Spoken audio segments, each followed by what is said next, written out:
Halo, kembali lagi di obrolan mendalam kita. Kali ini kita mau lihat langsung nih ke dapur perusahaan. Perusahaan-perusahaan yang mencoba sesuatu yang sulit banget. Jalanin bisnis yang udah stabil, tapi sambil ngerintis hal baru yang penuh risiko. Gimana caranya biar nggak kebakaran gitu kan? Iya, benar. Menarik ini. Sumber kita bab 5 dari buku Lead and Disrupt How.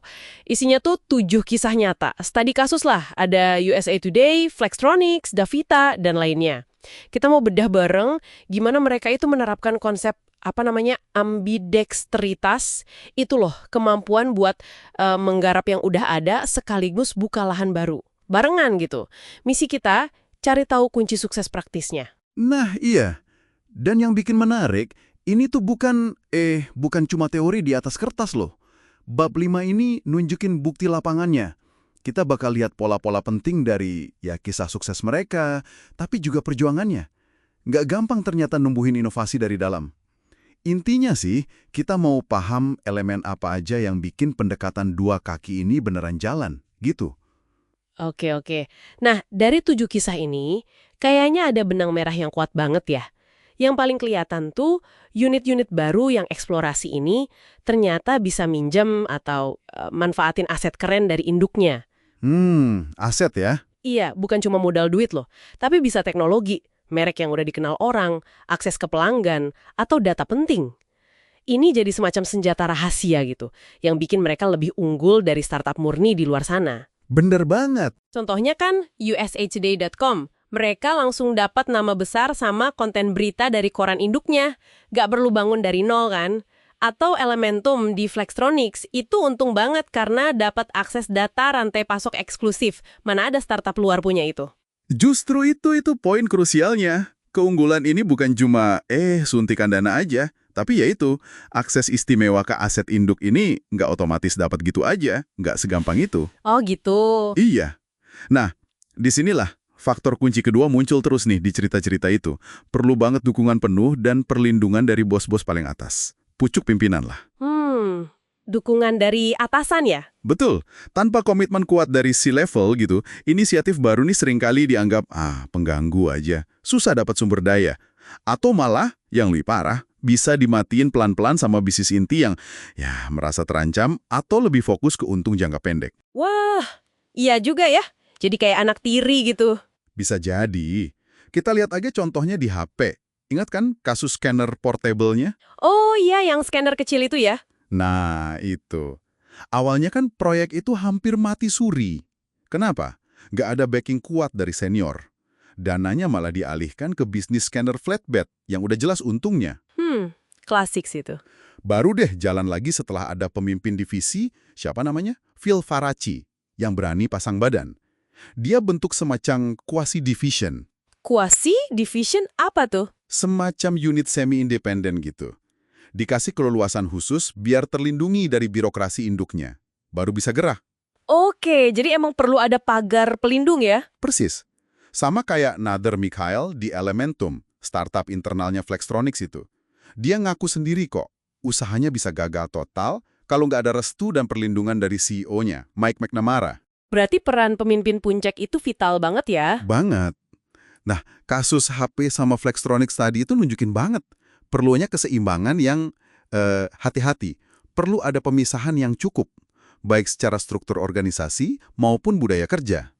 Supaya unit baru ini bisa lincah, bisa punya cara kerja sendiri yang mungkin beda banget dari induknya. Tapi kalau dipisah terus, ntar gimana akses asetnya tadi? Nah, itu dia.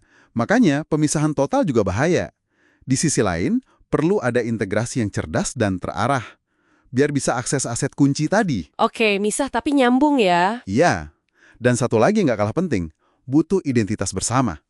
Semacam visi yang nyatuin gitu, biar nggak malah jadi perang saudara antar unit. Menarik. Jadi harus bisa misah tapi tetap nyambung. Itu gimana caranya perusahaan-perusahaan di studi kasus ini jaga keseimbangan itu? Macem-macem caranya. USA Today, misalnya, mereka punya rapat editorial harian yang ngelibatin semua unit. Koran, online, TV. Jadi ada koordinasi terus. Oh, ada jembatannya ya? Betul. Plus, mereka pegang nilai bersama soal akurasi, kepercayaan. Itu jadi perekatnya. Kalau Davita gimana? Yang unit farmasi tuh? Davita RX ya. Nah, itu operasinya terpisah. Tapi mereka tetap ngadopsi misi dan nilai inti perusahaan induknya, Davita. Jadi identitasnya tetap satu, walau cara kerjanya beda. Oke. Ada juga model lain kayak Cypress Semiconductor. Mereka punya proses spin-in, spin-out yang sistematis. Spin in, spin out maksudnya? Jadi, mereka tuh biasa misahin unit baru jadi perusahaan sendiri. Itu spin-out. Tapi kadang juga ditarik lagi ke dalam, spin-in, kalau dianggap strategis. Fleksibel banget strukturnya. Wah, canggih juga ya. Ya, jadi intinya bukan soal satu struktur baku yang paling benar, tapi lebih ke gimana prinsip intinya dijalankan, disesuaikan sama konteks masing-masing perusahaan. Oke, jadi kalau kita tarik kesimpulan nih dari 7 kisah inovasi di bab 5 ini, intinya tuh nggak ada satu resep tunggal ya buat ambidexteritas ini. Persis, nggak ada one size fits all. Ada yang modelnya integratif kayak USA Today, ada yang dipisah jadi startup internal kayak Flextronics, ada yang punya sistem keluar masuk kayak Cypress tadi. Yang penting ternyata prinsip dasarnya itu ya. Tepat sekali. Prinsip dasar yang konsisten muncul itu ada beberapa.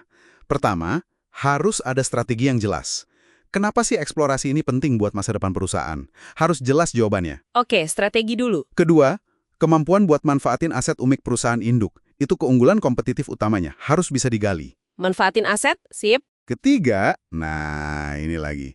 Dukungan kuat dan perlindungan dari pemimpin senior. Nggak bisa nggak? Dukungan bos besar. Keempat, struktur organisasi yang pas. Yang memungkinkan pemisahan buat kelincahan, tapi juga integrasi buat akses sumber daya. Keseimbangan tadi. Struktur yang fleksibel ya. Dan kelima, visi atau identitas bersama.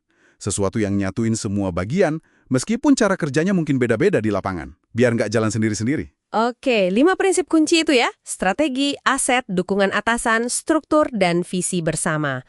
Nah, buat Anda yang dengerin nih, coba renungkan. Gimana pola-pola ini soal manfaatin aset, perlunya dukungan atasan, nyeimbangin pisah dan gabung ini, nyambung nggak sama situasi atau tantangan yang lagi Anda hadapi atau pelajari sekarang? Ada satu pemikiran terakhir nih yang cukup menggelitik mungkin ya. Bab ini kan fokusnya ke upaya numbuhin inovasi secara organik dari dalam perusahaan sendiri. Iya, benar. Tapi kita tahulah ya, sekarang banyak banget perusahaan yang ngandelin akuisisi startup atau perusahaan lain buat inovasi. Beli jadi gitu. Oh iya, lagi tren banget itu. Nah, pertanyaannya, apakah akuisisi ini beneran jalan pintas yang efektif? Atau jangan-jangan itu cuma cara buat nutupin kesulitan internal yang sama? Kesulitan buat numbuhin ide baru dari dalam, seperti yang dialami perusahaan-perusahaan di kisah-kisah tadi. Sesuatu buat Anda pikirkan lebih lanjut mungkin? Wah, pertanyaan menarik banget itu. Oke deh, terima kasih udah nyimak obrolan kita kali ini. Sampai jumpa di penelusuran berikutnya ya.